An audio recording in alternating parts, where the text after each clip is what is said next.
Hi, I'm Mark from Sketch, and I'd love to show you a release planning technique called story mapping. So let's say we're building a new Italian restaurant. And so we get together with the owner and with the whole team, and we do a planning session. So first, across the top here, we lay out our backbone for the new restaurant, and we get a bunch of stickies, which are going to represent stories.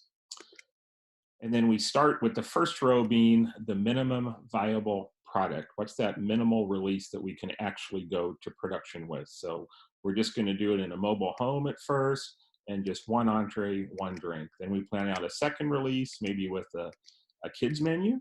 Then a third release, do an appetizer, some more entrees, some adult beverages. And then a fourth release, maybe we go to a food truck. And so we plan out these releases, but then as we execute on the plan and we do each release, we actually learn from it and we might change what we're going to do for the next release.